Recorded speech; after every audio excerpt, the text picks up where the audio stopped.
In today's video, I'm going to teach you how to cancel your Trello subscription. If you find this useful, consider subscribing and liking the video. Let's dive right in. First things first, you'll want to open your favorite web browser and head over to the Trello website, which is trello.com. Once you're on the site, go ahead and log in using your credentials. Now, you need to pinpoint the specific workspace that has the active paid subscription. It's important to remember that billing is managed separately for each workspace, so make sure you select the correct one. Once you're logged in and have chosen the right workspace, click on the name of your workspace to open it up. With that done, you'll need to navigate to the Settings area. This is pretty straightforward. Look for the Settings option in your workspace view and give it a click. When you're in the Settings section, look for Billing. Clicking on that will open up your plan overview, where you can see all the details related to your subscription, including the current plan you're on. Now, here's where we get to the meat of the process.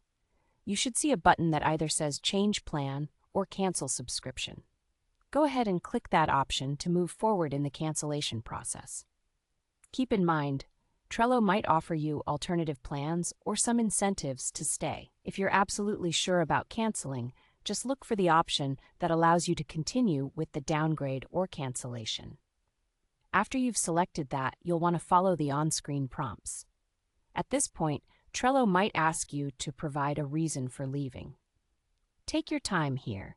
You may have options to choose from, like budget concerns, or simply that you found a different tool that better fits your needs. Moving on, you'll get to the final confirmation screen. It's crucial to carefully read through this step.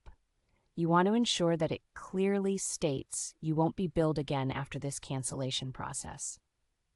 Once you feel confident that everything looks right, look for the big button that says Confirm Cancellation and click it. Congratulations! By following these steps, you've successfully canceled your Trello subscription. While that might feel like a daunting task at the start, I hope this guide made it easier for you. Remember, once you cancel, you can always come back and start a new subscription if you change your mind or feel like Trello is the right fit for you in the future. Thanks for tuning in today. I hope you found this video helpful. If you did, don't forget to like it and subscribe for more tips and tutorials. Feel free to leave any questions or comments below, and I'll be happy to assist you. Until next time, take care.